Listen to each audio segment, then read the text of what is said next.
ሰላም ጤና ይስጥልን ተመልካቾቻችን እንደምን ዋላችሁ እንደምን አመሻችሁ ከአንከር ሚዲያ ዝግጅት ክፍል ያክብሮ ሰላምታችን እናቀርባለን። በኢትዮጵያ ወቅታዊ ሁኔታዎች ላይ በማተኮር ከዶክተር ሚልኬሳ ሚደጋ ጋር ውይይት ልናደርግ ነው። በርካታ መረጃዎች እየወጡ ነው። የአብይ አህመድ አገዛዝ በተለያዩ ባለስልጣናቱ አብይ አህመድን ጨምሮ በመገናኛ ብዙሃን እያስተላለፏቸው ያሉት መልእክቶችና ጥሪዎች አገዛዙ በምን ያህል ጭንቀት ውስጥ እንዳለ የሚያመላክት ነው። ኢትዮጵያ በኢኮኖሚ በፖለቲካ በተለያዩ ሁነቶች ከፍተኛ የሆነ ለውጥ እየታየባት ይገኛል። ለውጡ ወዴት ሊያመራ ይችላል? ይህንን አስመልክተን መረጃዎችን እያካፈለ ከሚገኘው ከዶክተር ሚልኬሳ ሚደጋ ጋር እንወያያለን። ዶክተር ሚልኬሳ ሚደጋ ከሰሞኑ በተለይም በኢትዮጵያ ወቅታዊ ሁኔታዎች ላይ መረጃዎችን በሆርን ኮንቨርሴሽን እና በተለያዩ መድረኮች ላይ ለኢትዮጵያ ሕዝብ እያቀረበ ይገኛል። ዛሬ እኛ እንግዳ አድርገን እነዚህን መረጃዎች እንካፈላለን፣ አንዳንድ አስተያየቶቹንም እንሰማለን። አብራችሁን በቆይ ዝግጅታችን እንድትከታተሉ ግብዣችን ነው። መልካም ጊዜ።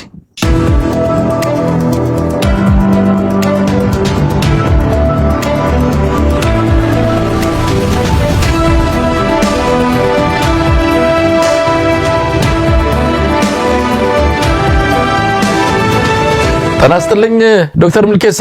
ሰላም እንደምን አለ መሳይ? እንዴት ከረምክ? እንዴት አለ? አለን በሚገባ አለን። ሰላም ነህ? ሰሞኑን በጣም ስራ በዝቶባል። እውነት ለመናገር ትልቅ አስተዋጽኦ ነው ያበረከትክ የምትገኘው። በየዕለቱ መረጃዎችን እያደረስክ ነው። ብዙ ፋታ የሚነሱ ጉዳዮች የህይወት የራስ የተለያዩ ነገሮች ቢኖሩም ከዛ ጊዜን ቀንሰ መረጃዎች የሚደርሱን የተለያዩ ጉዳዮች ለተመልካቾች በማካፈል ያንተንም ማስተያየትና እይታዎችን እንደዚሁ በማጋራት ሰሞኑን ትንሽ ስራ በዝቶብህ እንዳለ ሰምቻለሁ። ከሀገር ቤት በርካታ መረጃዎችን ይደርሱናል። ዶክተር ሚልኬሳ እያደረገ ያለውን ነገር በደንብ ተጠናክሮና ሁሉንም የህብረተሰብ ክፍል እንዲደርስ እንደው በእናንተም በኩል ጥረት አድርጉ የሚል ጥቆማዎችም እየደረሱ ነው። ለማንኛውም ያንተ ሆርን ኮንቨርሴሽን እያደረገ ያለውን አስተዋጽኦ በዚህ አጋጣሚ ለማድነቅ እንወዳለን። እስቲ እንደው ሰሞኑን ምን እየሆነ ነው ዶክተር ሚልኬሳ? የቱን አንስቼ የቱን እንደምተው አላቅም። አንተ ግን እንደው እየሆነ ካሉት አብይ አህመድ በአሁኑ ሰዓት ምን እያደረገ ነው? በአማራ ክልል ቴሌቪዥን የተናገረው በኦቢኤን ገና ሙሉ አልተላለፈም፣ እየጠበቅን ነው። የባጫ ደበሌ በራሱ ብዙ ነገር ይነግረናል። ግን ጠቅለል አድርገ ኢትዮጵያ ምን እየሆነች ነው? ብልጽግና ምን እየሆነ ነው? አመሰግናለሁ ለሰጠኝ አስተያየት እና ሁሉም የኢትዮጵያ ሕዝብ ለሚሰጡኝ አስተያየቶች በጣም ከልብ አመሰግናለሁ። ይሄ ትልቅ ስራ ሰርተን ሳይሆን ምንችለውን ነገር ለሀገራችን ማበረከት ስላለብን የዜግነት ግዴታም ስለሆነ ያው የሆነ ነገር ይጠቅማል በሚል ነው የምናውቀውን ኤክስፒሪየንስ ያለነው ነገር ይሄ በጣም ወንጀለኛ ነፍሰ ገዳይ የሆነ ስርዓት ደግሞ በሚገባ ስለምናቅ እሱ ላይ ዝም ማለት የለብንም። ተጠያቂም ነን ዝም ካልነው። በዛ መሰረት ነው እንግዲህ እነን ሲሪየስሊ የወሰድኩት። ስለዚህ ከዚህ አንፃር በጣም ከልብ አመሰግናለሁ። አንተ በጣም ትልቅ ስራ እየሰራ ነው። ያው ያንተ ስም ፍርድ ቤት ቀርቧል። በተለይ ያንተ ሚዲያ አንከር ሚዲያ ፍርድ ቤት ቀርቧል። እሱንም ትንሽ ማውራት ይቻላል። ብቻ ግን ያው ምንችለውን ነገር አንተ የምትችለውን ነገር እያደረክ ነው። ለዛ ማመስገን አለብኝ። በአጠቃላይ ዛሬ ኢትዮጵያ ውስጥ እየተካሄደ ያለው ሁለት ነገሮች አሉ። አብይ የሚያካሂዳቸው ሁለቱም ተያያዥ ናቸው፣ የሚተሳሰሩ ናቸው፣ ግባቸውም ተመሳሳይ ነው። አንዱ የውሸት ምክክር ጉባኤ የሚባል ነገር ነው። ግቡ አብይን ማንገስ ነው። ሌላኛው ጦርነት ነው። አማራ ክልል በል ኦሮሚያ በል ትግራይ ክልል በል አጠቃላይ ጦርነት ነው እየተካሄደ ያለው። ግቡ ምንድነው? አብይን ማንገስ ነው። እና ሁለቱም ግባቸው አብይ አህመድን ንጉስ አድርጎ ለመሾም ነው የሚደረገው። የኢትዮጵያ ፖለቲካ ሙሉ በሙሉ የሴኩሪቲ ሙሉ በሙሉ የኢኮኖሚ እንቅስቃሴ የሚቆጣጠረው ይሄ አይዘር በምክክር ምናምን የውሸት ሽምግልናም ይሁን ወደ ተለያዩ ቦታ የሚላኩ ሽምግልናዎች ማናያቸው ነገሮች አሉ። ከበሳንጆ ጀምሮ እስከ ሀገር ሽማግሌዎች አባቶች ምናምን የሚላኩት በየእንትኑ ፋኖን አስገቡ ኦላን አስገቡ እየተባለ እዛ ላይ ደግሞ የተለያዩ አምባሳደሮችም ይሁን ወደ መቀሌ የሚላኩት በየእንትኑ የሚደረጉት የምክክር መድረኩን ጭምር አጠቃላይ የአብይ ስርዓት መሰረት እንዲይዝ እሱም ንጉስ ሆኖ ለመሾም የሚያደርጋቸው ጥረቶች ናቸው። የአብይ ሚዲያዎች ከኢቲቪ ጀምሮ እስከ ክልል ሚዲያ የሚያደርጉት አጀንዳ ፍሬሚንጉ ወይ የምክክር የውሸት ምክክር ነው ወይ ደግሞ የጦርነት አጀንዳ ነው። ሁለቱም ሲተሳሰር ሲጠቀለል የአብይ ንግስናን ለማምጣት እስካሁን አብይ ያው መሪ አልሆነም። መሳይ በጭንቅላቱ መሪ አልሆነም። መሪ ለመሆን ጦርነት እያካሄደ ያለው ሰውዬ ነው። መሪ ለመሆን ሀገራዊ ምክክር ብሎ ካድሬዎቹን የሰበሰበ ሰውዬ ነው። እስካሁን አምኖ ራሱን አሳምነው መድረክ ላይ ወጥቶ እኔ በቃ የኢትዮጵያ መሪ ነኝና ሰላም ይወርዳል ብሎ አላመነም። እስካሁን እያስመሰለ ነው በየጊዜው። ይሄ ደግሞ የጭንቅላት ችግር ነው። ምናልባት ዶክተር ሚልኬሳ እዚህ ጋር ትንሽ አገላለጽ በደንብ ማብራሪያ የሚያስፈልገው ይመስለኛል። እኛ መሪ አይደለም ብለናል። መሪ እንዳልሆነ ከመጀመሪያው ቀን ጀምሮ ያስታውቃል። ምንም በተግባርም ደግሞ ባለፉት 8 ዓመት ታይቷል። ስለዚህ እሱም አላወቀም መሪ መሆኑን እስካሁን አላረጋገጠም። ለጭንቅላቱ አላረጋገጠም። ለምን መሰለ? በውሸት መንገድ ስለመጣ በአቋራጭ ስለመጣ በውሸት አታላይ ሆኖ ስለመጣ እስካሁን ጭንቅላቱ ውስጥ እኔ ትክክለኛ መሪ ነኝ ብሎ ራሱን አላሳመነም። ሌላው የኢትዮጵያ ሕዝብ ማሳመን እሱ ሌላ ጉዳይ ነው። በስራ ማሳመን ትችላለህ፣ ግን በስራ አላሳመነም። ለዛ ነው አንተ አሁን መሪ መሆኑን ራሱ ስትጠራጠር ነበር። መሪ አይደለም ይሄ ሰውዬ ዝም ብሎ ተራ ሰውዬ ነው ስትል ነበር። እሱ ራሱ መሪ መሆኑን አላመነም፣ ራሱን አላሳመነም። ለዛ ነው በየቀኑ አሁን የሱን እኔ ዝም ብዬ አይደለም ይሄንን የምናገረው። ቢያንስ 2 ዓመት ከሱ ጋር ሰርቻለሁ እና ኦፍ ዘ ካሜራ እሱ የሚያደርጋቸው ነገሮችን ያው አብረን ስናይ ስለነበር የምናየው ነገር አለ እና እንደ ህፃን የሚያደርገው ሰውዬ ካሜራ ሲገጠምለት ቶሎ ያሳምንትን ብሎ በቃ እንደ መሪ መስሎ እንትን ለመቅረብ ይሞክራል። ከዛ ካሜራውን አንሱ ብሎ ደግሞ የሚያደርጋች ማለት ከሱ የማይጠበቅ ከህፃን እንኳን የማይጠብቀው ነገር ያደርጋል እና ሁልጊዜ መድረክ ላይ ሲወጣ እንትን ይሄ በቃ ቲያትር የሚሰራ ሰው አስመስሎ ከወረደ በኋላ የቡቱቱ ጨርቅ ምናምን አድርጎ ልጆች እዛ ብሔራዊ ቲያትር አንተ ገብተህ ታውቃለህ። እዛ እንትን ድራማ ሰርቶ ከጨረሱ በኋላ ልብሳቸውን አውልቆ ትክክለኛ ልብሳቸውን ለብሶ ወደ ከተማ ይወጡ የለ አብይ ከመድረክ በኋላ መሪ ሆኖ አይቀጥልም። ወዲያውኑ የመሪነት እዛ መድረክ ላይ ያስመሰለውን ወዲያውኑ አውልቆ በሽተኛ ሆኖ ታገኘዋለህ። ወዲያውኑ ሌላ እንትን ተላብሶ ይሄ አሁን ቅድም መሪ ላይ ያየነው ሰውዬ አይደለም እንዴ ትላለህ በኋላ እና ያስመስላል። እና እሱ የሚሰበስባቸው በተለይ ካቢኔዎች አመራሮች ምናምን እሱን ያውቃሉ። በቃ ይሄ አደባባይ ላይ ስንወጣ እንትኑን መስመር መጠበቅ አለብን፣ ማስመሰል አለብን። እንደዛ አይነት ነው አብይ እስከዛሬ ድረስ መሪ ሆኖ አያውቅም፣ አልሆነም። መሪ ገና መሪ ለመሆን እየተዋጋ ያለ ምናልባትም መሪ ሳይሆን የሚባረር ሰው ይመስለኛል።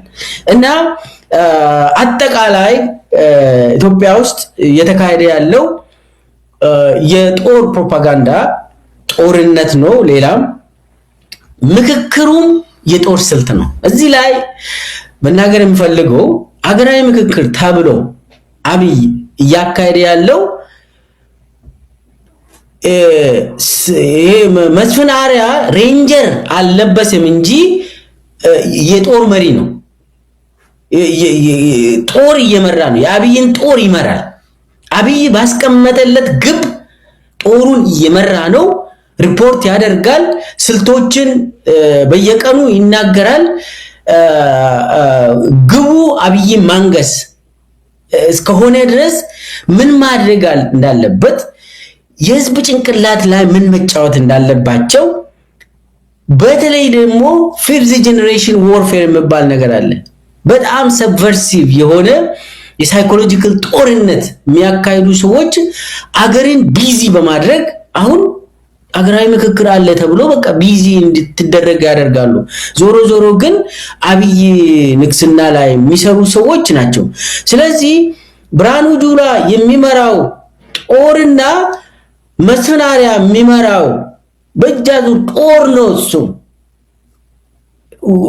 ዞሮ ዞሮ ነጋሾች የማንገስ ስራ ነው የሚሰሩት። የኢትዮጵያ ህዝብ አይዘር ጭንቅላታቸው ላይ ወይ ደግሞ በቀጥታ እየገደሉ እየወረሩ በከባድ መሳሪያ በድሮን በሚዲያ በመድረክ በይሄ በስብሰባ በጉባኤ ያሉ ምናምን ሁሉም የጦርነት አይነቶች ናቸው። ስለዚህ ከላይ አብይ ቁጭ ብሎ ጦሩን ይመራል። ከስር ደግሞ የተለያዩ ሰዎች የአብይን የተለያዩ ጦርነቶችን የኢትዮጵያ ህዝብ ላይ እያካሄዱ ነው። አጠቃላይ የኢትዮጵያ ህዝብ ከሚዲያም እስከ መሬት ላይ እስከ ቀጥታ ጦር ሜዳ አጠቃላይ የኢትዮጵያ ህዝብ በጦር ነው እየተመራ ያለው። ጦርነት ነው ኢትዮጵያ ውስጥ ያለ። ግን ደግሞ ይሄ የአብይን ድክመትን የሚያሳይ ነው። አብይ መጨረሻ ዘመኑን እያየ ነው። እሱም በደንብ ብትንትን አድርገን ማየት እንችላለን። አጠቃላይ የአብይ ስትራቴጂን ነው ያወራሁት እንጂ የአብይ አህመድ አገዛዝ ጥንካሬ ምን ይመስላል የሚለውን አላነሳውም። ድክመቱስ ምን ይመስላል የሚለውን አላነሳውም። ዶክተር ምኬሳ ወደዛ እንመጣለን በስፋት። እንደው ሰሞኑን አንተ ለህዝብ ካካፈልካቸው መረጃዎች አንዱ የአብይ አህመድን የጤንነት ሁኔታ የተመለከተ ነው። እውነት ለመናገር ዶክተር መሆን አይጠይቅም። በተለይ ከስነ አእምሮ ጋር ከሰውየው የአእምሮ ጤንነት ጋር በተያያዘ ባለሙያዎች ብዙ ነገር ሊናገሩ ይችላሉ። ነገር ግን ማንኛውም ተራው ማህበረሰብ ክፍል አብይ አህመድን ከሚናገረው ከሚያደርገው ከብዙ ነገሮች ተነስቶ ምን ያህል የአእምሮ ጤንነት ችግር እንዳለበት ይገልጻል። ከዛ ባለፈ ግን ሌላም የጤንነት ችግር እንዳለበት ሰሞኑን መረጃውን አካፍላል። እንደዚሁ ዝም ብለው የሰውነት ሁኔታውን አጠቃላይ ቁመናውን ሁሉን ነገር ተመልክተው ይሄ ሰው ጤነኛ አይደለም ምናልባት የሆነ ችግር አለበት ብለው የሚገልጹ ሰዎችንም አስተያየት አይቻለውና አንተ ደግሞ መረጃዎች አሉ። አብይ አህመድ ጤነኛ ነው ሰሞኑን? እንደው ከአእምሮ ባሻገር ሌላው የጤንነት ሁኔታው ምን ይመስላል? አብይ ባለኝ መረጃ ታሟል፣ በጣም ታሟል። እሱን የሚያገኙ ከፍተኛ አመራሮች አዳነች ጭምር የምታወራ ነገር አለ። አንዳንድ ሚኒስቴሮችም የሚያወሩት ነገር አለ። ሰውን ማግኘት አይፈልግም፣ ካገኘም ይቆጣል፣ በጣም ይነጫነጫል፣ ይሳደባል እና ሰው እሱን እንዲያዩ አይፈልግም። ስለዚህ የሆነ ኦን ሜዲኬሽን ነው ያለ። አብይ መድኃኒት እየወሰደ ነው ባለኝ መረጃ። እንዲያውም ከዚህም በፊት የእሱን ሜካፕ የሚሰሩ ልጆች አሉ፣ የእሱን ፊት ሜካፕ የሚቀቡለት። በተለይ የሴፉ ፋንታውን ወንድም እሱ ስራ የሚሰራለት ልጅ አለ። አሁን ትንሽ እሱንም እየሰራ ስልጣንም አግኝቷል እና እነሱ የሚያወሩት ነገር አለ። በጣም ሲሪየስሊ እንደታመመ ፊቱ ራሱ ሜካፕ ሁሉ መቀበል እየቻለ አይደለም እያሉ ያወራሉ። ከዚህም በፊት ደግሞ በጣም በሽተኛ ነው። ጭንቅላቱ በስተጀርባ የሆነ እንደ ኢት ነገር ይሁን የሆነ ነገር ነበርበት። ከዛ በየ6 ወር የሚከማች ደም ነበር በጭንቅላቱ በስተጀርባ በኩል እና ኦሮሚያ ላይ በነበረበት ጊዜ ለማ መገርሳ ነው እንዳውም ትልቅ ገንዘብ መድቦለት ታይላንድ በየ6 ወሩ እየሄደ እንዲታከም የሚያደርገው ሲያግዘው የነበረው ለማ ነው። እና ከዛ በኋላ የሆነ ጊዜ ኦፕሬሽን እንደተደረገ ሰምቻለሁ። እና ኤግዛክትሊ ምንድነው እሷውን እየታመመ ያለው የምለውን አላረጋገጥኩም። ግን ደግሞ እኔ የሚያውቀው የጭንቅላት በሽታ እንዳለው እኔ ያውቃለሁ። በጣም የናርሲሲስት ስለሆነ ሁሉንም ነገር ስለሚፈራ በጣም በህልሙም ሊገሉኝ ነው ብሎ የሚጮህ ሰው ነው። ትናንት ማታ ሊገሉኝ አስቦ ክላሽን እና ልጆችን እንትን አቅፌ ነው ያደርኩት ብሎ ያወራል እሱ ራሱ። እና በጣም ይፈራል። በጣም ስለሚፈራ እስከ የሳይኮሎጂስቶች ትንተና ምንድነው የምለው ሃሉሲኔሽን የሚባል አለ።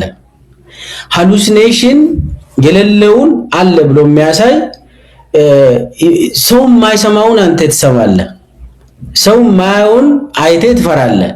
ይኸው ሊገሉኝ እዛ ጋር ቆመዋል ብለህ ታያለህ። ሰው ግን ሌላ ሰው አያይም። አንተ ግን የሆነ ድምጽ ሰማለው እኮ ምን ሆናችሁ ነው? ይኸው ክው እያደረገ ነው ሊገቡ ነው ምናምን ብለህ ትጮኻለህ። ያ እንደዛ አይነት ችግር ያለባቸው የሳይኮሎጂ የሃሉሲኔሽን ችግር ያለባቸው አብይ እንደዛ አይነት ሰው ነው።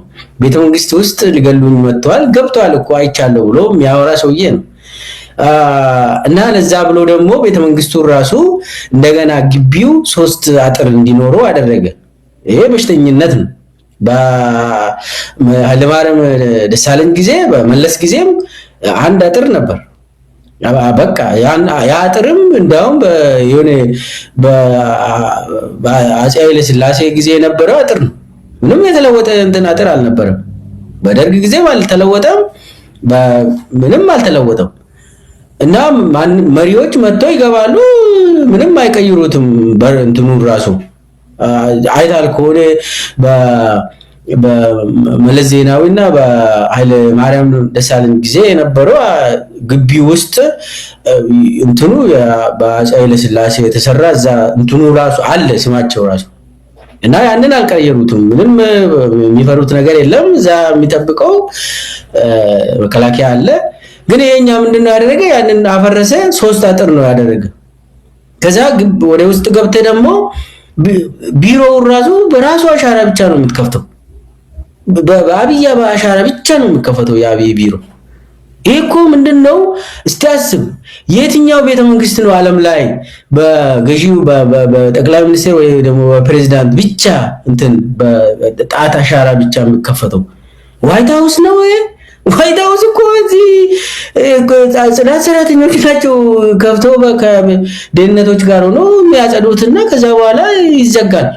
ፕሬዝዳንቱ ቁልፍ ይዞ ምናምን። ኧረ ተው፣ እንደዚህ አይደረግም። የት ሀገር ነው? በአብይ ቤተመንግስት ብቻ ነው በራሱ ጣት አሻራ ተከፍቶ የሚዘጋ። ከዛ ውጪ ይሄ ማለት እኮ ጽዳት ሰራተኛውን የራሱን ሰራተኛ የራሱን ደህንነቶችን አያምንም ማለት ነው። ይፈራል ማለት ነው። ሊገሉኝ ነው ብለው። አሁን አንድ ነገር ልንገር፣ የሱ በሽተኛ መሆኑን። አንድ ልጅ ወንድ የሚባል የሪፐብሊካን ጋርድ ውስጥ የነበረ በጣም የሚታወቅ ረዘም ያለ ልጅ አብይ ጠባቂ የነበረው እንደ ቱካንዶ ምናምን የተማረ ነው። ከዛ ወስዶ ነው ሪፐብሊካን ጋርድ አድርጎ እሱ ጠባቂ ዋና ኃላፊ ያደረገው አብይ። እና ልጁ በጣም ምስኪን ልጅ ነው። ይሄ ልጅ በጣም አብይን ይወዳል። እኔ በጣም አውቀዋለሁ። እና ይሄ ወንዴ በሱ ስር አብይን የሚጠብቁ ልጆች አሉ። የሆነ ቀን በህልሙ አብይ በህልሜ አንተ እየገደልከኝ ነው፣ ልትገለኝ ነው፣ በህልሜ ያየሁት ልትገለኝ ነው፣ ለምንድን ነው የምትገለኝ ወንዴ ብሎ ወንዴን ጠርቶ አብይ ይህንን ልጅ ያስፈራረዋል። እረ ልጁ ደግሞ እኔ እሱን ብሞት ይሻለኛል አለ። ያ ልጅ ይህንን አላሰብኩም ብሎ ምናልባት ዶክተር ሚልኬሳ ይሄ ወንድ የምትለው አሁን የለም በፊት አብይ ወደ ስልጣን ሲመጣ በነበረ ጊዜ በስፋት የሚታየው ጠባቂው የነበረ ነው። ኤግዛክትሊ ራይት። አሁን ጠፍቷል ከሀገር እና ልትገለኝ ነው አለ። ልጁ ደግሞ በፍጹም እንደዛ አላሰብኩም እኔ እንደው ብሞት ይሻለኛል ብሎ እዛ ጋር አለቀሰ። በቃ ግደሉኝ በቃ እኔ እንደዛ አላሰብኩም ከሆነ ሂድ በቃ አለው። ከዛ ልጁ ደንግጦ ወዲያውኑ በቦሌ ኤርፖርት እንትን ብሎ እዛው ጠፋ። እና አብይ የሚያደርገው በየቦታ ሄዶ ልገለኝ ነው ምናምን ካለ ይገልሃል። ደግሞ ባይዙ ልገለኝ ነው ካለ ይገልሃል። እና እንዲህ አይነት ሰው በሽተኛ ነው፣ ሃሉሲኔሽን ውስጥ ያለ ሳይኮፓት ነው። በጣም ጨካኝ ሰው ነው። ደግሞ ጨካኝ ሰው በመሆኑ ቅዠት ውስጥ ስላለ ጭንቅላቱ የተረጋጋ ሰው አይደለም። ጨካኝም ስለሆነ ከዛ በኋላ ደግሞ አንተ ያላሰብከውን አስባል ብሎ አንተን ስለሚገል ይህ ሰውዬ መሪ መሆን አይችልም። ሰው በሽተኛ ነው ከጅምሩም። አሁን ደግሞ የሰማሁት ምንድነው? ይሄ እንግዲህ ባክግራውንድ ነው። የሰማሁት ምንድነው? ጽምዶ ተፈጥሯል ከተባለ ቀን ጀምሮ ሙሉ በቃ በሽተኛ ነው ይሆናል። ስለዚህ እቺ ጽምዶ ተፈጠረች የተባለው አብይን በሽተኛ አደረገች እና እኔ ፎር ሹር የአብይ በሽታ የኢትዮጵያውያን መነጋገር መገናኘት መጀመራቸው ይመስለኛል። ያው ዲቴይሉን ኤግዛክትሊ ባዮሎጂካል እኔ ሜዲካል ሪፖርት ምናምን ነገር የለኝም፣ ግን ሰዎች የሚነግሩኝ አብይ በጣም ሲሪየስሊ እንዳመመው፣ በተለይ ደግሞ ይሄ ከጽምዶ ምናምን ከተጀመረ በኋላ ከዛ ወዲህ የአብይ ቢሄቨር በጣም ተለውጧል።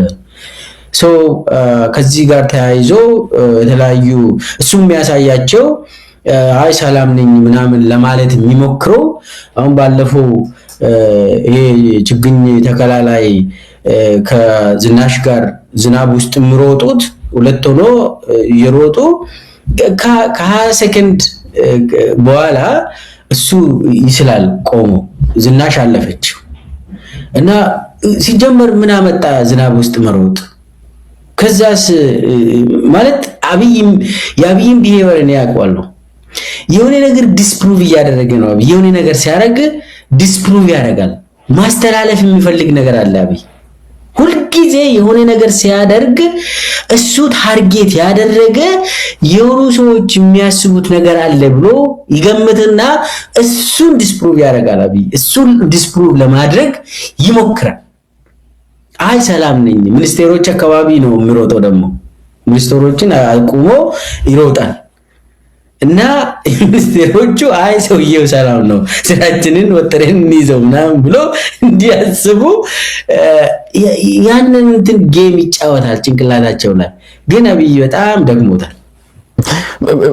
ዶክተር ሚልኬሳ እንግዲህ በዚህ በአሜሪካም ይሁን በሰለጠነው ዓለም ምናልባት ኃላፊነት የሚሰማቸው መንግስታዊ መዋቅር ባላቸው ሀገራት አንድ ፕሬዝዳንት አንድ የሀገር መሪ በቁመናው ይሁን በጤንነቱ ብቁ ካልሆነ ያንን ሀገር መምራት አይችሉም። ያንን ጽፈት ቤት ወይም የጠቅላይ ሚኒስትሩም ጽፈት ቤት ይሁን በአጠቃላይ ሀገር የመምራት አቅም ላይ የሉም ተብሎ ትልቅ መነጋገሪያ ነው የሚሆነው። እዚህ ባለንበት ሀገር ታውቃለህ፣ ፕሬዝዳንት ትራምፕ ላይ አመታዊ የጤና ምርመራቸው ከፍተኛ ትኩረት ተሰጥቶት በሰፊው መነጋገሪያ የሚሆንበት ሁኔታ ነው ያለው።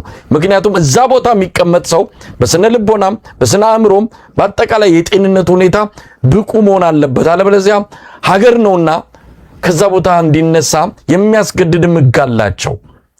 አብይ አህመድ በብዙ ነገር የታመመ ነው። የስነ አእምሮ ጤና ችግር እንዳለበት ከመነሻው ጀምሮ ይታወቃል።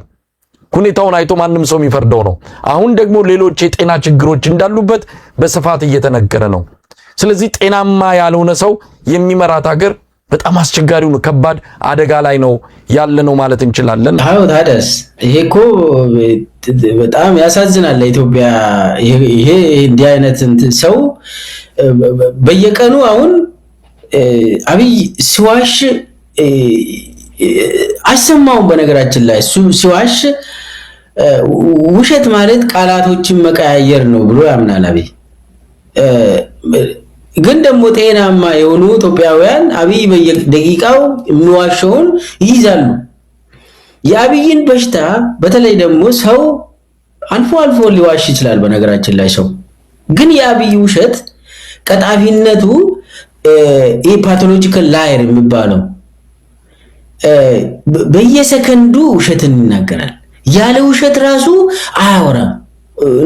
እንዳወራ ራሱ አይሰማውም። ውሸት ካልተናገረ ተዋረድኩ ብሎ የሚያስብ ሰው ነው።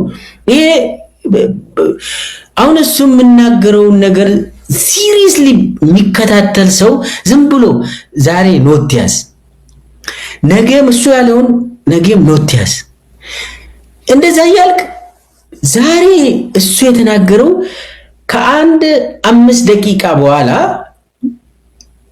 ያለውን ሲያፋልስ ውሸት ሲናገር ታገኛለህ። ግን ደግሞ ይሄንን አይ በየቀኑ ሊየው ካልኮ ትችላለህ። በየቀኑ እና በየደቂቃ ሳይሆን የሱን ውሸት በየቀኑ ልከታተልና ለኢትዮጵያ ሕዝብ ይፋ ላድርግ ምትል ከሆነ ይኸውልህ በመደዳ በየቀኑ እሱም ዋሸው ቁጥር አጨረሰም። እና ይሄ ነገር በመሰረቱ ከበሽታ ነው የሚመጣ። እንዲህ አይነት ሰው ስልጣን ላይ መቆየት አልነበረበትም። እንዲህ አይነት ሰው አሁን ኢትዮጵያ ውስጥ 1 ሚሊዮን በላይ በትግራይ ጦርነት ብቻ እንዳለቀ ኦልሬዲ የታወቀ ነገር ነው። እነኚህ 1 ሚሊዮን የኢትዮጵያ ዜጎች ናቸው። የትም ተወላጅ ይሁኑ ኢትዮጵያውያን ናቸው። እንደው አንተ ሰው ከሆንክ 1 ሚሊዮን ካለቀ በኋላ ሌላ ሚሊዮኖች ደግሞ እያለቁ ነው። ኦሮሚያ ውስጥ፣ አማራ ክልል ውስጥ አናውቅም ቁጥሩ። ርህራሄ የሌለው ሰው በሽታ ነው። ምንም አይሰማውም። የወታደር አመራሮችን ሰብስበው ወታደር አመራሮች አይ ወታደር እያለቀብን ነው ምናምን ብሎ ሲጠይቁ እንዴ ወታደር ዋናው ስራው ምንድነው? ሞት አይደል እንዴ? ለመሞት የመጣ አይደል እንዴ? ስራው ምንድነው? ወታደር ሞት እኮ ነው ወታደር ብሎ የሚናገር ሰው ነው። ይሄው መሪ ነው። አሁን አንተ ቅድም ይሄ ዓለም እንግዲህ የሰለጠኑ ሀገራት አሜሪካን ጭምር አንድ ወታደር ስሞት አይታል አይደለ? ይሄ በጣም ሀገር ሲቀወጥ አንድ ኢትዮጵያ የአሜሪካ ወታደር ስሞት ሙሉ ድፍን 340 ሚሊዮን አሜሪካውያን ያለቅሳሉ ቁጭ ብለው ከነ ፕሬዝዳንቱ። አንድ ሰው እንዴት ሞተ ብሎ ሞተብን ብሎ አንድ ወታደር አየ። ይሄ ስልጣኔ ነው የሚያሳየው። ኢትዮጵያ ግን 1 ሚሊዮን ይሁን 2 ሚሊዮን ይሁን ዜጋ 3 ሚሊዮን ይሁን አብይ ደንታው አይደለም። ደሞ ቢያልቅ ምን እየተደሰተ ማለቅ አለበት የኢትዮጵያ ሕዝብ ይላል እኮ አብይ። ለኔ ስሞት እየተደሰተ እየዘፈነ ለኔ መሞት አለበት የኢትዮጵያ ሕዝብ ይላል አብይ። ለራሱ ወታደር እንኳን እና እኮ የኢትዮጵያ ወታደሮች ዜጎች ናቸው። ለምንድን ነው የሚሞቱት? ለምንድን ነው የሚገሉት? አብይ በሽተኛ ስለሆነ ምንም አይሰማውም።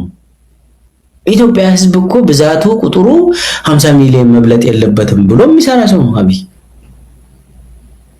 የኢትዮጵያ ትክክል አይዲያል የሆነ የኢትዮጵያ ሕዝብ ብዛት 50 ሚሊዮን ነው ብሎ ለዛ የሚሰራ ሰውዬ እኮ ነው አብይ።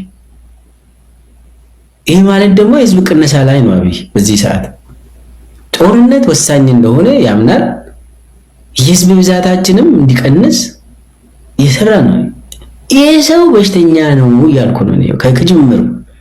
መወገድ ያለበት ከስልጣን መውረድ ያለበት ሰውዬ ነው። ለፍርድ ማቅረብ ያለበት ሰውዬ ነው።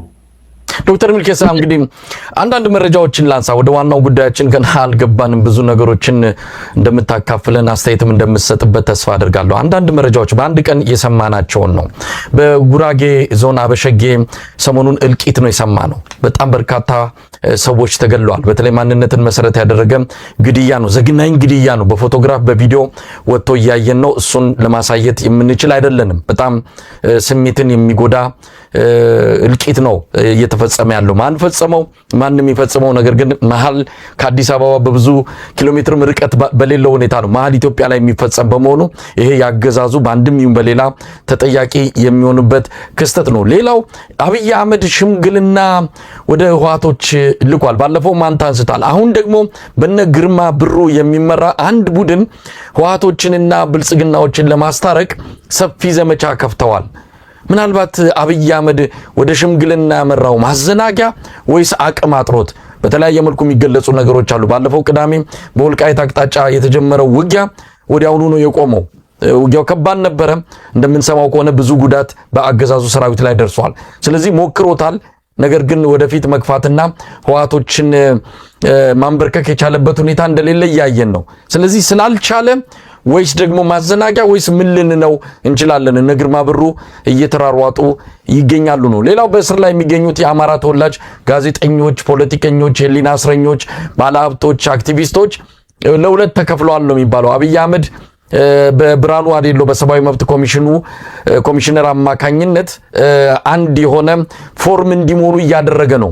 ፎርሙ በአማራ ክልል ለደረሰው እነሱ እስር ቤትም እያሉ ለተፈጸሙት ሰብአዊና ቁሳዊ ጉዳቶች ራሳቸው ኃላፊነቱን ወስደው ተጠያቂ ራሳቸውን አድርገው መንግስትና ህዝብን ይቅርታ ጠይቀው እንዲወጡ የሚያደርግ ፎርም ሙሉ እየተባሉ ነው።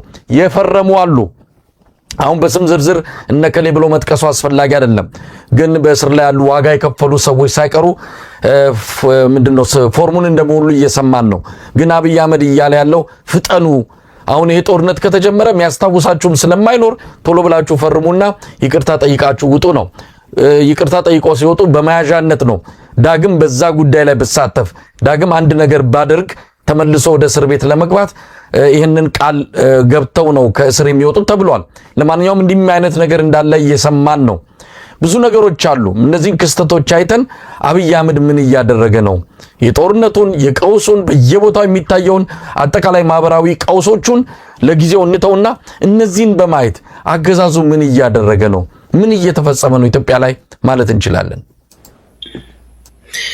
ይሄኛው የሁለት ጥያቄ ነው ያነሳው። ቤዚክሊ የመጀመሪያው የትግራይ ጉዳይ ነው።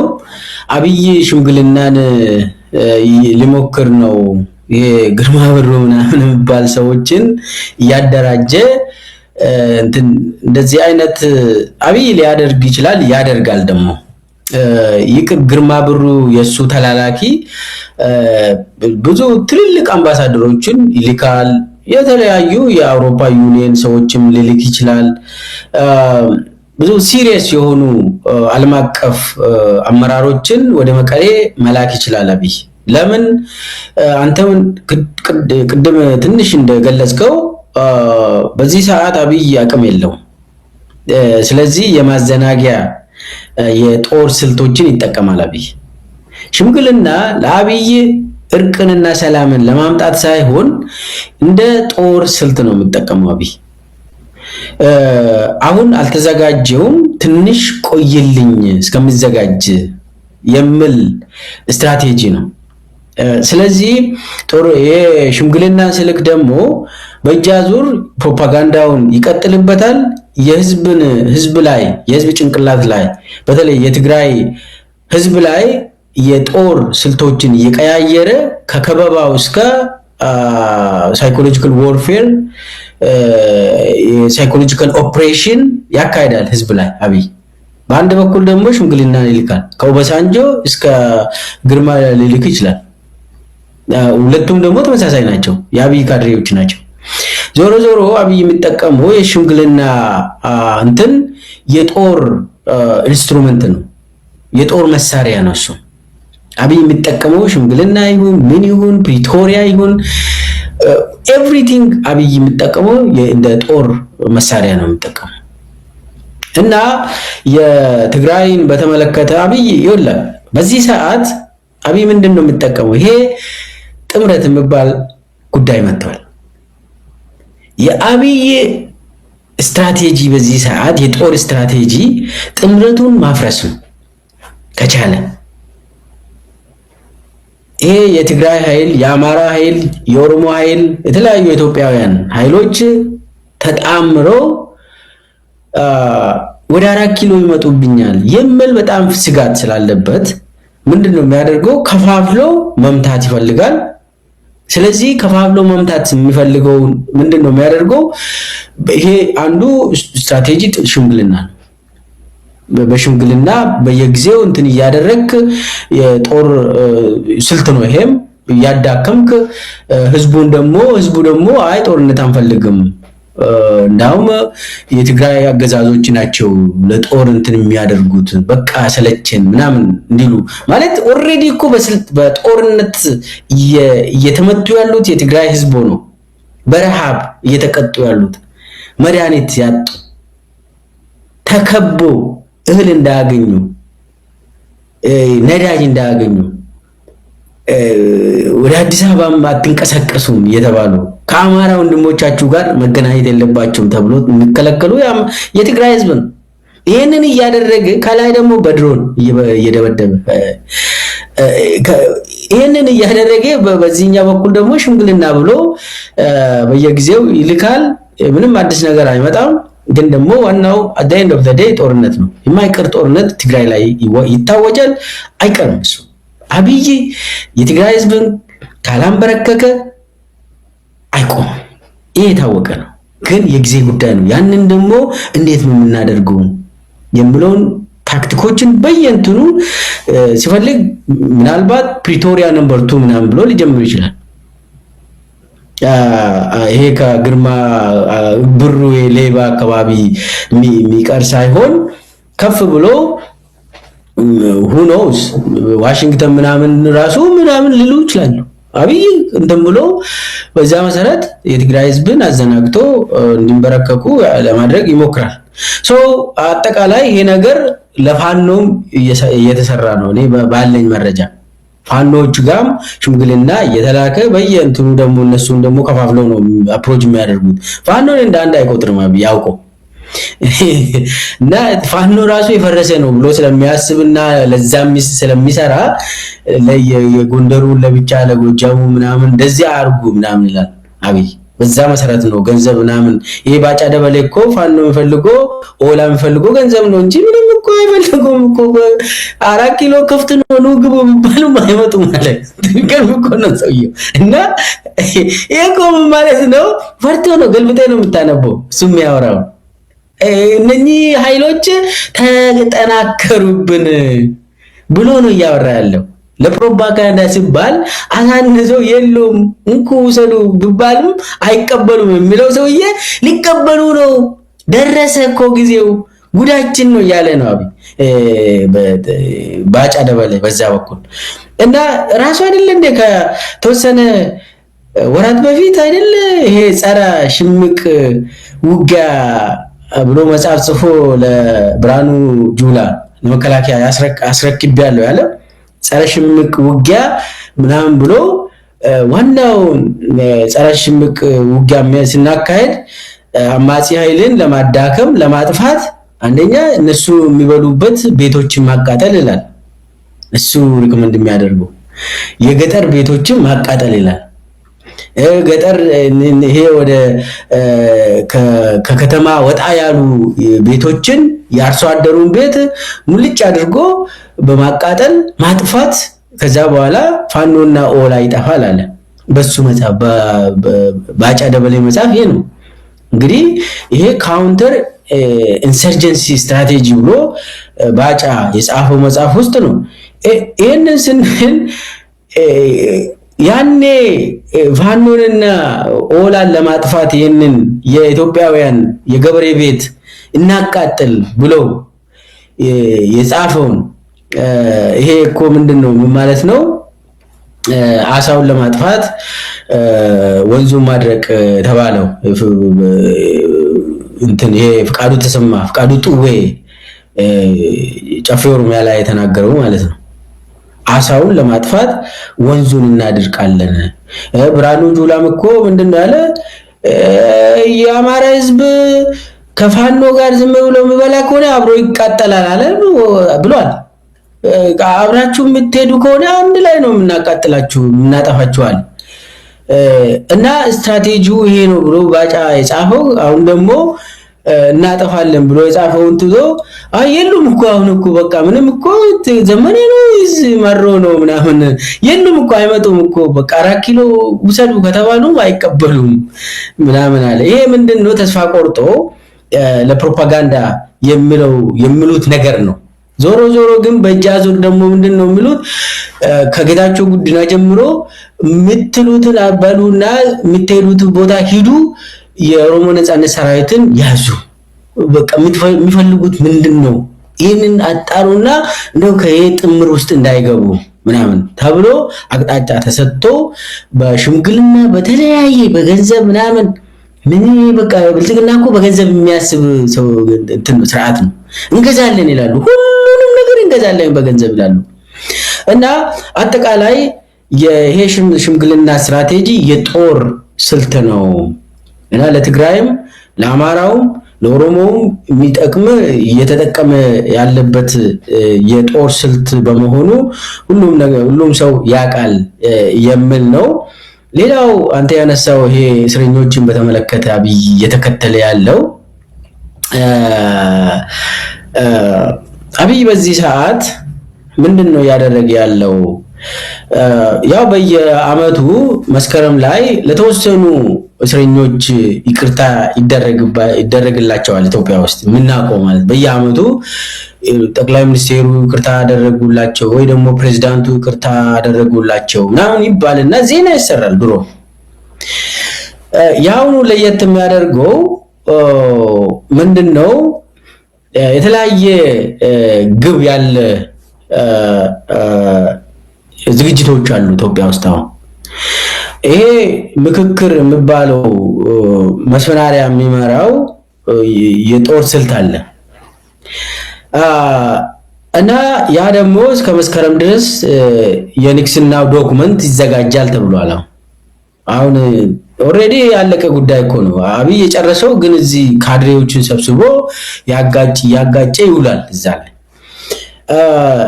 የእንትኑ መስከረም ላይ ያዘጋጁ ያሉት በምክክሩ ጉባኤና እንትን ምክር ሐሳብ መሰረት ጠቅላይ ሚኒስቴሩ የአማራውንም የትግራይንም አይ ቲንክ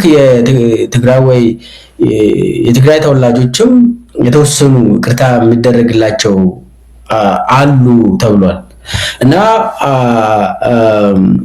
የአብዛኛው ከአማራ ነው። አሁን በእቅዱ መሰረት ምንድነው ያደረገ ያለው? አብይ ይሄንን የሚያደርገው ዴስፕሬት ነው። ምንም መፍትሄ እንደሌለው ከአብይ የሚመጣ መፍትሄ እንደሌለ ይታወቃል። ምን እናድርግ ብለው በተለይ ደግሞ በአማራ ክልል በተመለከተ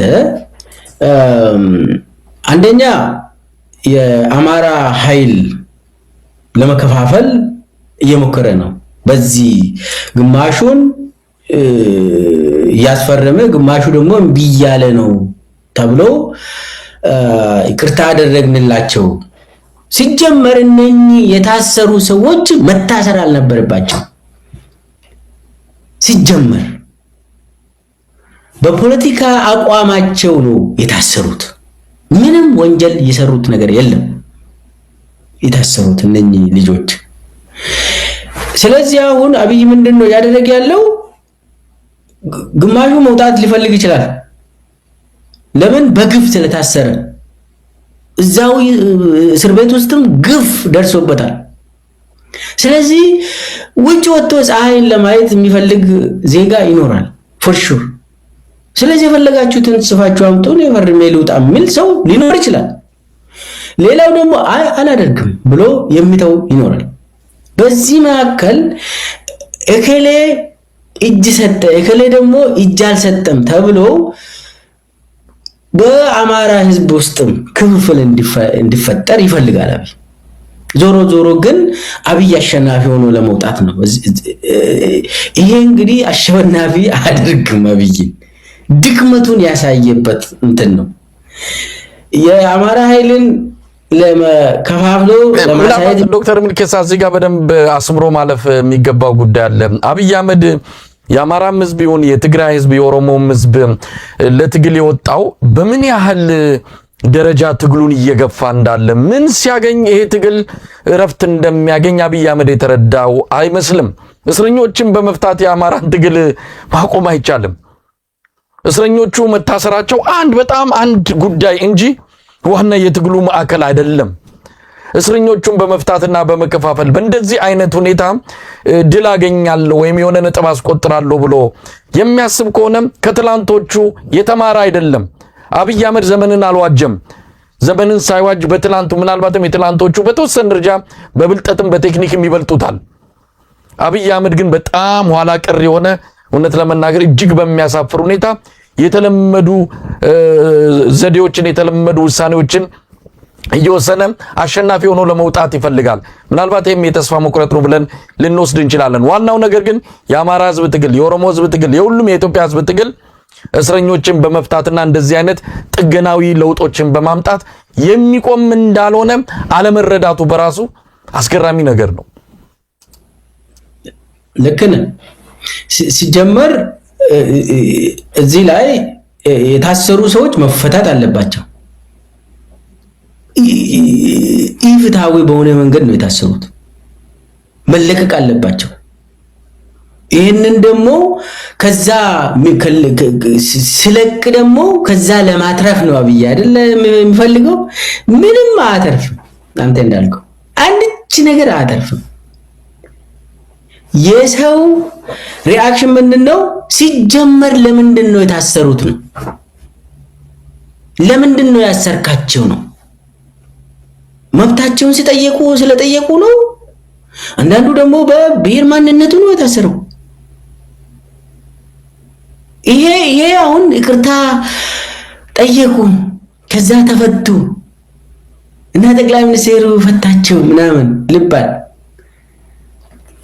በኦሮሞ በእንትን ይሄ አሁን ሰሞኑ የሚለቀቅ እሱ ኢንተርቪው በኦቢኤን ላይ እሱ የተናገረው ውስጥ እኛ ከስር የለቀቅናቸው ዛሬ ጫካ ገብቶ ከጠላቶች ጋር እኛ ላይ ትግል እያደረጉ ነው አለ።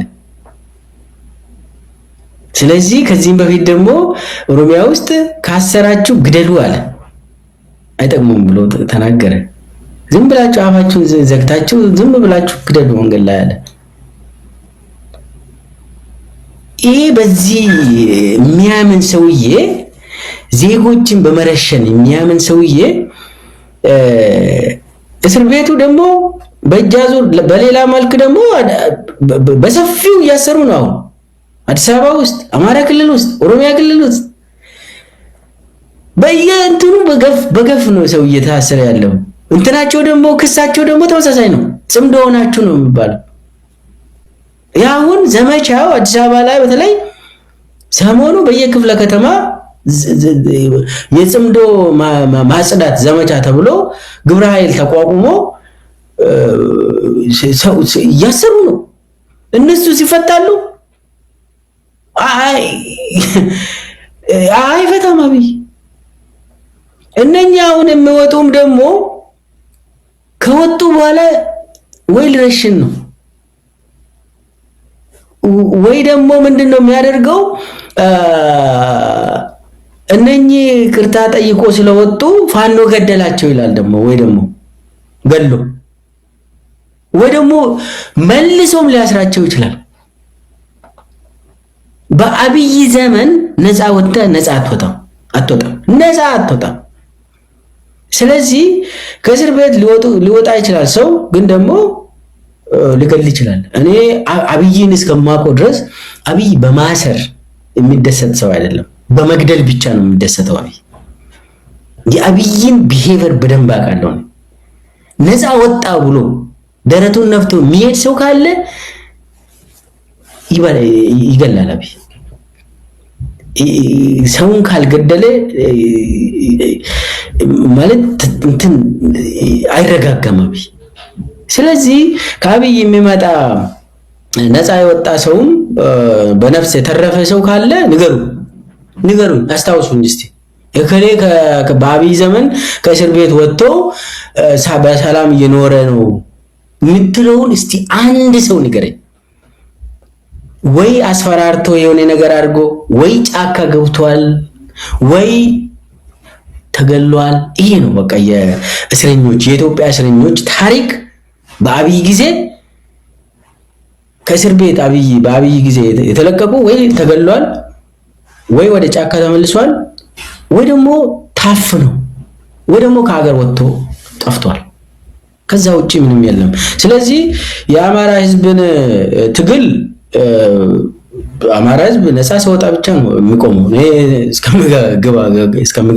እስከምገባኝ ድረስ ከዛ ውጪ አብይ በየሚዲያው እየሄደ በአማራ ቴሌቪዥን ላይ ቀርቦ ሙሉ ቀደዳ ነው የሚያደርገው። ቀደዳው ደግሞ ያንተ ጠላት የአማራ ህዝብ ያንተ ጠላት እኔ አይደለሁም። አንደኛ ያንተ ጠላት ትግራይ ነው፣ ሁለተኛ ያንተው ልጅ የሆነው ፋኖ ነው ያንተ ጠላት ይላል። እዛው አማራ ቴሌቪዥን ላይ ቀርቦ እኔ ያንተ ወዳጅ ነኝ ይላል። ዛሬ ዶክተር ወደ ቃለ መጠይቆቹ በዋናነት እንመጣለን። የአብይ አህመድ ተከታታይ ቃለ መጠይቆች በየመድረኩ በየአጋጣሚው ማይክ ባለበት ቦታ የቲቪ ካሜራ ባለበት ቦታ ሁሉም የሚናገረውን እንመጣበታለን። እስቲ ስለ ምክክር ኮሚሽኑ ምን እየታዘብክ ነው ያለው? ምክክር ኮሚሽኑ አሁን ደግሞ አንድ አጀንዳ ሁሉም 8ቱ አጀንዳ ተብለው ነበር። አሁን ከ8ቱ ይልቅ ይሄ የአዲስ አበባ ጉዳይ ዋና መጠንጠኛ ሆኖ በተለይ ይሄ በአማራና በኦሮሞና በሌላው የኢትዮጵያ ማህበረሰብ መሃል ፍትጊያ እንዲፈጠር አብይ አህመድ በኋላ ላይ ምን ሆኖ እንደሚመጣ እናቆም። አሁን ግን እንዲህ አይነት ጫጫታዎች እንሰማለን። ቀይ ባህር የኢትዮጵያ ነው የሚል አጀንዳ አምጥቶ ህዝብን እያፋጠጠና ህዝብን ወደ ተለየ ቀውስ ውስጥ ለመክተት ትልቅ ቅስቀሳ እያደረገ ያለ ሰው ምንድነው ቀይ ባህር የኢትዮጵያ ነው ብሎ አዲስ አበባ ደግሞ የሆነ ማህበረሰብ ክፍል ነው ወይም ደግሞ አዲስ አበባ እንደዚህ ነው ብሎ እንዲህ አይነት ፍጥጫና እንዲህ አይነት የህዝብ ለህዝብ ችግር ለመፍጠር የሚተጋ ሰውዬ ነውና ለማንኛውም ግን ምክክር ኮሚሽኑ ምን እያደረገ ነው? ምን እየተሰማን ያለ ነው? ተውኔቱ ደምቋል። ቲያትሩ በጣም ብሔራዊ ቲያትር ወይም ሀገር ፍቅር ቲያትርን ያስንቃል። የሚታየው ነገር አንተ እንዴት እየተከታተልከው ነው? መረጃዎች አሉ? እስቲ የተወሰነ ነገር ስለ ምክክር ኮሚሽኑ ብትለን። ቅድም እንዳልኩ ምክክር ኮሚሽኑ የግቡ ንግስና ነው ብለናል። አብይም ማንገስ ነው። እነኚህ አንጋሾች ናቸው። እንደዛ ከሆነ አብይ ወደ ስልጣን የሚያመጣ አካሄድ ከሆነ አብይ ምንድነው የሚጠቀመው? ማጋጨት ነው። ይሄ አብይ ሁልጊዜ ይሄ ኔጌሽን ፕሪንሲፕል የሚባል ነገር ነው የሚጠቀመው አብይ፣ የማጋጨት። ስለዚህ ይሄ ምክክር ተብሎ የተጀመረው ዋናው ተልዕኮ የኢትዮጵያ ሕዝብ ጥያቄን ሚስሊድ በማድረግ ኢትዮጵያውያን የተለያዩ አጀንዳዎች ላይ እንዲከራከሩ ማድረግ ነው። የኢትዮጵያ ሕዝብ ጥያቄ ምንድነው? በዚህ ሰዓት በአብይ ዘመን የኢትዮጵያ ሕዝብ ጥያቄ አንደኛውና ዋነኛው እንደውም አንደኛውም ሁለተኛውም ሶስተኛውም አብይ ይውረድ፣ የሽግግር መንግስት ይቋቋም ነው የኢትዮጵያ ሕዝብ ጥያቄ። ስለዚህ ይሄንን ከንትን ውጪ በማድረግ እኔ ባለኝ መረጃ ይቅርታ ይሄ ምክክር ኮሚሽነሮቹ በየክልል እየሄዱ ካድሬዎቹን ለ4 ዓመት ነው ያወያየ ነው አሉ። ዶክመንቶችን ሰብስቦ እንዳውም ወደ ስንት ሺህ ነው 2000 በላይ የሚሆኑ አጀንዳዎችን ሰበሰብና ለመስፈን ከዛ ከ2000 አጀንዳዎች 8 ነው የመረጥነው አለ። የተቀሩት 3992 አጀንዳ ምንድነው ብሎ ሰው አልጠየቀም። እኔ እሱን ሁሉ ሰምቻለሁ። በአብዛኛው በፐርሰንቴጅ ሁሉ ነው የላኩልኝ። በአማራ ክልል ስንት ፐርሰንት ነው አብይ ውረድ ያለው? ተሰብስቦ ካድሬው ራሱ የተሰበሰበው ካድሬው ራሱ በየወረዳው በኦሮሚያ በአማራ ክልል አዲስ አበባ ላይ የተሰበሰበው የትግራይ ተወላጅም ጭምር በሶማሌ በአፋር በኢትዮጵያ በደቡብ አብይ ይውረድ ነው 80%፣ 87%፣ 75% የሚሆነው አብዛኛው በወረዳ ላይ የተካሄደው የምክክር ኮሚሽን እንትን ቃል ጉባኤዎች ይዞ የተመለሱ ሰዎች እንደሚናገሩት እንዳለ ህዝብ አብይ ይውረድና ሽግግር መንግስት ይቋቋም ነው እንዳለ። ይሄንን ዶክመንት ትልቅ ዶክመንት አምጥተው አዲስ አበባ ከደረሱ በኋላ ምንድነው ይሄንን ለአብይ እንዴት ነው ምን ብለን ነው የምንነግረው ብሎ ተወያዩ። መስናሪያ ምንድነው ያለ? ችግርን ለመፍታት ነው እንጂ ሌላ አዲስ ችግርን ለመፍጠር አይደለም፣ ቀይሩት ይሄንን አጀንዳ ምናምን አለ። ምንድነው የምናደርገው? 8 አጀንዳ እናድርግ የተባለ 8 አጀንዳዎች የአብይ አጀንዳዎች ናቸው። አብይ ከኢትዮጵያ ህዝብ አሁን እነሱ ብሉት ከኢትዮጵያውያን የሰበሰብነው አጀንዳ 8 አጀንዳ ነው። በፍጹም ይሄ እኔ ቃል ጉባኤ ያዦች ናቸው መረጃውን ያደርሱ። አጀንዳውን ለወጡት። ግን ደግሞ ይሄንን ዶክመንት ሙሉ ዶክመንቱን ለአብይ ሰጥቷል። አብይ አንብቦታል። ማን አብይ ይውረድ አለ? የትኛው ክልል ነው በአብዛኛው አብይ ይውረድ ያለው ብሎ ለይቷል። አብይ ቂም በቀል ይዟል። አብይ ለዛ ደግሞ የሚገርም ነው። የትግራይ ተወላጆች ተብሎ ጌታቸው ረዳ የሰበሰባቸው አዲስ አበባ ላይ 100% አብይ ይውረድ ነው ያሉት። ይሄ ነው የምክክር አጀንዳችን አሉት። አማራ ክልል 87% ጥያቄዎቹ አብይ ይውረድ ነው። አብይ ይውረድ፣ የሽግግር መንግስት ይቋቋም ነው።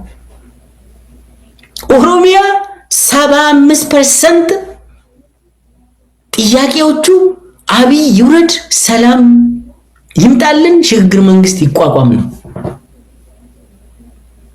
ደቡብ ክልል አካባቢ ኦልሞስት ተመሳሳይ ነው። 68 70 ምናምን። በሶማሌ ክልልና አፋር ክልል ምንድነው የተደረገው? በክልል ደረጃ አጀንዳውን ቀይራቸው አምጡ ተባለ። አንቀበልም ተባለ። ዘገይቶ ስለመጣ ቀየሩት። እንዴት ነው የምንቀይረው ብለው ጠየቁ። በቃ እንትን አድርጎ በቃ ፌደራል መቀመጫ ፌደራሊዝም የሀገር ምናምን የሆነ አብይ የሚፈልጋቸውን ወደዛ አድርጉና አምጡ ተባለ። ያው እዛ ጋር ጅጅጋ ላይ ቁጭ ብሎ የቃሙ ለውጦ ህዝብ የጠየቀውን ትቶ ገልብጦ ሌላ ያመጡበት እንትን ነው። ይሄንን እኔ ከዛው ከቃል ጉባኤ ያዦች ነው የሰማሁት። ይሄንን ትቶ አብይ ህዝብን ከፋፍሎ ለማጋጨት የሚፈልገውን ለዛም የሚመቸውን አጀንዳዎችን ሰብስቦ የራሱን ካድሬዎች ሰብስቦ ታጋጩ ብሎ ደግሞ እሱን ለሚዲያ ይናገራል። ሚዲያ ላይ ታገኛለህ። ስለዚህ ዋናው የመስፍናሪያ ስራ ያው የአብይ አገራዊ ምክክር የሚባለው ስራ ህዝብን ማጋጨት ነው። ዋና አጀንዳ ዳይቨርሽን ነው። የኢትዮጵያውያን አጀንዳ ምንድነው? ከታች እንደው ከካድሬዎችም ጭምር የሰማነው ነገር አብይ ይውረድ ነው። በቃ ምንም በቃ ይሄ ቁልጭ ቁልጭ ያለ የህዝብ ጥያቄ ነው። በአብዛኛው ማጆሪቲ ኦፍ ኢትዮጵያንስ በዚህ ሰዓት አብይ ይውረድ ሽግግር መንግስት ይቋቋም ነው። ካድሬዎችም ጭምር ጥያቄ ነው። ለምን አብይ ካልሄደ ሰላም እንደማይመጣ ያውቃሉ። ከኛ የበለጠ ያውቃሉ። የኢትዮጵያ ህዝብ እኮ ካድሬም ጭምር ያውቃሉ። አብይ የችግሩ መንስኤ መሆኑን ያውቃሉ። የኢትዮጵያ ችግር የፌደራል መቀመጫ አይደለም። የኢትዮጵያ ችግር መዋቅር ችግርም አይደለም። ፌደራሊዝም አርክ ከፈለክ ዩኒተሪም በል ከፈለክ ጂኦግራፊክ ምናምን በል የፈለገው ነገር ብታደርግ አብይ አህመድ በመከላከያ ሰራዊት ነው የሚቀጠቅጥ የሚገዛ። ምንም አዲስ ነገር አይመጣልህም። ትገደላለህ። ዛሬም እየሞትክ ነው።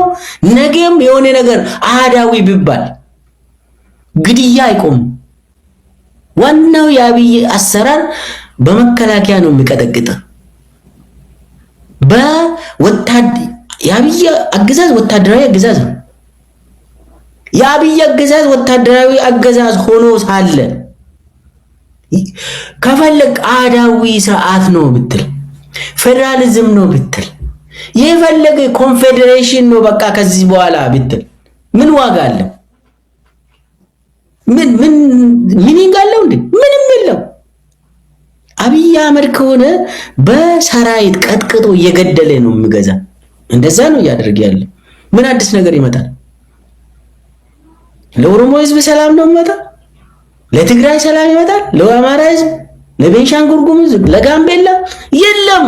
ሰራዊት እየገደለ ይገዛል። በስም ደግሞ ከፈለገ ኮንፌዴሬሽን ነው በቃ ቢባልም የለም። ውሸት ነው። አጀንዳ ዳይቨርሽን ነው። የማይሆን ነገር ላይ ጊዜያችን አናጥፋ። በአብይ የሚመጣ የመንግስት ስርዓት ምንም ነገር አይለውጥ። ግድያን አያቆም፣ እስራትን አያቆም፣ ዝርፊያን አያቆም፣ ጦርነትን አያቆም። ስለዚህ አብይ ምንድነው ያደረገ ያለው? አጀንዳ ዳይቨርሽን ነው።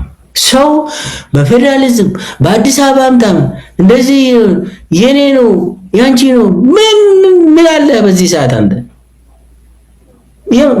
ለመቃብር የምትሆን መሬት እንኳን የለህም። የኢትዮጵያ ህዝብ የኔ ነው ያንቺ ነው ምናምን የምትለው ነገር የለም። በአብይ ዘመን የምታርሰው እርሻ ያንተ ነው። ኦሮሚያ ውስጥ፣ አማራ ክልል፣ ጎጃም ይሁን ጎንደር ውስጥ ገበሬው የራሱን ማሳ አርሶ እህል እንትን ማድረግ ይችላል። ዛሬ አይችልም እኮ። በቆሎ አታመርቱም ተባለ እኮ ኦሮሚያና አማራ ክልል ውስጥ። ለምን? በቆሎ ካደገ የፋኖና የኦላ ጫካ ይሆናል ተባለ። ከዛ ገበሬው ተከለከለ። መሬት ከፈለገ አብይ አህመድ ወስዶ ለዩኤኢ ይሰጣል። ምን ነው አሁን አዲስ አበባ ይላሉ። አሁን አዲስ አበባ ይወላቸው በዚህ ሰዓት የኦሮሞም አይደለችም የኢትዮጵያ ህዝብም አይደለችም። አዲስ አበባ የዩኤኢ ነች በዚህ ሰዓት። የአብይ አህመድ ተላላኪዎች የበለጸጉ ባለሀብቶችና የዩኤኢ ነች። አለቀ። ከእምብርቷ የተፈናቀሉ ዜጎች የት ነው ያሉት? ይመለሳሉ? እነሱ ከፒያሳ፣ ከሊደታ፣ ከካሳንችስ፣ ከ22 ከቦሌ፣ ከስቴዲየም፣ ከጉለሌ፣ ከ4 ኪሎ የተፈናቀሉ ዜጎች የት ነው ያሉት? ይመለሳሉ? አብይ ይመልሳቸዋል? የለም፣ አብቁቷል። ማን ነው መሬቱን የወሰደ ያለው? የዩኤ ባለሀብቶች ናቸው። አሁን አዳነች የምታሳየው ይሄ መሬታችሁ ነው፣ ፒያሳ መሬት ንጹህ መሬት አለላችሁ ምናምን ብላ። አሁን እኮ የኢትዮጵያ ህዝብ የአዲስ አበባ ህዝብ የሚሆን የኢትዮጵያ ህዝብ እኮ ተፈናቃይ ነው ሙሉ በሙሉ ወዳጅ፣ ሙሉ በሙሉ ልንገር የለ ከአማራ ክልል የሚፈናቀል ከኦሮሚያ ክልል የሚፈናቀል መጀመሪያ የገጠሩን ቤታቸውን መንግስት ስለሚያቃጥል ደግሞ የገጠር ሰዎችን ይረሽናል። ከፋኖ ጋር ግንኙነት አላችሁ፣ ከኦላ ጋር ግንኙነት አላችሁ ብሎ ይረሽናል አብይ። ስለዚህ ምንድነው የሆነ ያለው? ከገጠር ወደ ትንሽ ከተማ ይፈልሳል ሰው ተፈናቅሎ፣ ከትንሽ ከተማ ደግሞ ትንሽ ገንዘብ ያለው ሰው ወደ ትልልቅ ከተሞች ይፈልሳል። ትልልቅ እንግዲህ ትልልቅ የምንለው እንግዲህ የዞን ከተሞች ይፈልሳል ገንዘብ ያለው። ከዞን ከተማ ደግሞ ትንሽ ገንዘብ ካለው ወደ አዲስ አበባ ጥግ፣ አዲስ አበባ ዙሪያ ይፈልሳል ሰው። ከአዲስ አበባ እምብርት የሚፈናቀሉና ከኢትዮጵያ ዳር ከሁሉ አቅጣጫ የሚፈናቀሉ የት ነው የሚደርሱ የሚገናኙት? አዲስ አበባ ዙሪያ ኮዬ ፈጬ ምናምን ግርግር ነው። ከዛ ኮዬ ፈጬና ከአዲስ አበባ እንትን አካባቢ አዳዲስ ኮንዶሚኒየሞች ምናምን ተፈጠረ፣ ገበያም የለም። እዛ ጋር የገጠሩና የከተማው ይገናኛል። በሁለቱም አቅጣጫ የተፈናቀለ ዜጋ ይገናኛል። ይሄ ነው የኢትዮጵያ ኑሮ። እዚህ ላይ ነው መነጋገር ያለብን። መፈናቀሉ ከገጠርም ይሁን ከአዲስ አበባ ለምንድን ነው የሚፈናቀለው ዜጋ? የክሌ እኔ ነው ምናምን እዛ ጋር ፒያሳ ያንቺ ነው ብላ የለም፣ አዲስ አበባ ይወይ ነው በቃ አለቀ። እና የተወሰኑ የአብይ ባለሀብቶች ከዛ ውጪ ዜጋ ኦሮሞ ይሁን አማራ፣ ትግሬ ይሁን ወላይታ ምንም መብት የለውም አዲስ አበባ ላይ የሚሆን ኢትዮጵያ ውስጥ። ዶክተር ሚልኬሳ እንደው የምክክር ኮሚሽኑ ለምንድን ነው ሀገሪቱ በጣም ጭንቀት ላይ ነው ያለችው? በግራ በቀኝ ጦርነት፣ በግራ በቀኝ ኑሮ ውድነት፣ ግብሩ ህዝቡ እኮ መሮታል። የህዝቡ መሰረታዊ ችግሮች ላይ እንኳን ለመወያየት የተቀመጡ አጀንዳዎች አሁን ትኩረት የላቸውም። አሁን ሁሉም ሰው እዛ ምክክሩ አካባቢ የሚታየው ግርግር አዲስ አበባ የማናት የሚል ሆኗል። እንዴ የኢትዮጵያ ችግር አዲስ አበባ ብቻ ነው? አዲስ አበባ የኦሮሚያ ሆነ የኢትዮጵያ ችግር ይፈታል? አዲስ አበባ የፌደራሉ ሆነ የኢትዮጵያ ችግር ይፈታል? ለምንድን ነው የምክክር ኮሚሽኑ ሰዎች እንደምንሰማው ከሆነ አንዳንድ መግለጫዎችን እያወጡ ነው አሉ። እሱም የቲያትሩ አንድ አካል ነው፣ የተውኔቱ አንድ አካል ነው። ቀደም ሲል እንዳልነውም በመጪው መስከረም ብስራት ጠብቁ ብሏል ፕሮፌሰር መስፍን አራያ። እሱም የተውኔቱ አንዱ አካል ነው። በነገራችን ላይ ፕሮፌሰር መስፍን አራያ በብዙ ነገር ነው ወደፊት በታሪክ የሚጠየቁት። አንደኛ ይሄንን የአብይ አህመድ ተውኔትን በኃላፊነት እየመሩ ህዝብ እያለቀሰ በየቦታው እንዲህ አይነት ምሬት እየተሰማ አልሰማውም አላየሁም ብለው ይሄንን ቲያትር በመሪ ተዋናይነት ማስቀጠላቸው ያስጠይቃቸዋል ወደፊት። ሌላው ደግሞ እንደምንሰማው ከሆነ ምናልባት ልታርመኝ ትችላለህ፣ የአብይ አህመድ የስነ አእምሮ ሐኪም ናቸው። የአብይ አህመድም ሐኪም ናቸው። በቅርበት በዚህ በስነ ልቦናም ሆነ በስነ አእምሮ ክትትል ከሚያደርጉ የሕክምና ሰዎች አንዱ እሳቸው እንደሆኑ ነው የምንሰማው። አብይ አህመድ በዚህ አይነት የጤንነት ችግር ውስጥ እያለ ኃላፊነት አለባቸው። ከዚህ አሜሪካ ፕሬዝዳንቱ ታሞ ያንን ሕክምና በሌላ መልኩ የገለጸ ወይም ያልተናገረ ያንን ሕክምና ክትትል ያላደረገ የሕክምና ባለሙያ ይጠየቅበታል። እኚህ ሰው ሊጠየቁ ይችላል። ይሄ ጤናማ ያልሆነ ሰው በዚህ አይነት የጤንነት ችግር ሆኖ ሀገር እንዲመራ እሳቸውም መልካም ፍቃዳቸው አለበት ማለት ነው። በብዙ ነገር ሊጠየቁ ይችላሉ። ወደ ዋናው ጉዳይ ልምጣና ከዚህ ሁሉ ግርግር በኋላ ምን ልናይ ነው ታዲያ? አሁን እንግዲህ አንድ ወር ሊሆነው ነው። ከአንድ ወር በኋላ ሁሉ ነገር ያበቃል። ከዛስ ምንድነው የምንሰማው? አብይ የሚፈልገው ነው እሱ አጀንዳውን ያሳዘው እሱ ነው። ኮሚሽነሮቹን የመረጠ እሱ ነው። ውሳኔውም የሱ ነው። የተሰበሰቡ ካድሬዎችም የሱ ነው። የሚጋጩም የሱ ነው። ሙሉ በሙሉ ዋናው ውሳኔውም የሱ ነው የሚሆነው። አዲስ ነገር አይመጣም ማለት ነው። አብይ የሚፈልገው ነገር ነው። ለዩኤ የሚመች ነገር ነው የሚሆነው። ከዛ ውጪ ይሁን አዲስ አበባ ጉዳይ እኔ የገባኝ መቼ መሰለ አዲስ አበባ እንደ አብይ እንደ ካርድ መጠቀም የጀመረው ዛሬ አይደለም። ኦዲፒ እና አዴፓ በነበረበት ጊዜ አስታውሳለሁ። የሆነ ጊዜ ስካይላይት ሆቴል ሰበሰበ ነብይ። ያኔ አብይና አንድ ተላላኪ ደመቀ መኮንን የሚባል አለ። እሱን ትልቁ አሳ ይሉታል እዛ ካድሬዎች። ሽመልስን አሳ ትልቁ አሳማ ይቅርታ፣ ሽመልስን አሳማ ይሉታል። ደመቀን ደግሞ ትልቁ አሳማ ይሉታል እዛ ያለ ያው ደመቀ ምክትል ጠቅላይ ሚኒስትር ትልቁ አሳና ትልቁ አሳማ ማለት ነው ይኸውልህ እኔ ነኝ የተሳሳትኩት አሳማና ትልቁ አሳማ ነው ሽሜን አሳማ ይሉታል ደመቀን ደግሞ ትልቁ አሳማ ይሉታል በኮድ ሲያወሩ ካድሬዎች ከዛ ያኔ አስታውሳለሁ እና ትልቁ አሳማና አብይ ነው የሚሰበስቡን ያኔ ስካይላይት ሆቴል ሰብስቦን ኦዲፒ ማዕከላዊ ኮሚቴና የአዴፓ ማዕከላዊ ኮሚቴ እንድንዋጋ ያደረጉ ቁጭ ብሎ እኛ ተዘጋጅታችሁ ግቡ ተባለ ከባህር ዳር የተጠራው የአዴፓ ማዕከላዊ ኮሚቴ እነሱን ተዘጋጅቶ እንዲመጣ አደረጉ ከዛ ስካይላይት ላይ በቃ ዱላ ቀረሽ በተለይ አዲስ አበባ ጉዳይ ላይ እንጂ በቃ ጭንቅላታችን ዞርብን በቃ እንዴ ስንት ሀገር ነው ያለን ስንት ፓርቲ ውስጥ ነን ብለን ደግሞ የሚመሩን ሰዎች አብይ ነው ሙሉ ይሄንን የሚመራ ደግሞ ተዋጋን እኮ እዛ ላይ ውጊያው ከባድ ነበር ስካይላይት ሆቴል ላይ ያ የአዴፓ ማዕከላዊ ኮሚቴ አባላትም ያስታውሳሉ ይሄን የኦዲፒዎችም ያስታውሳሉ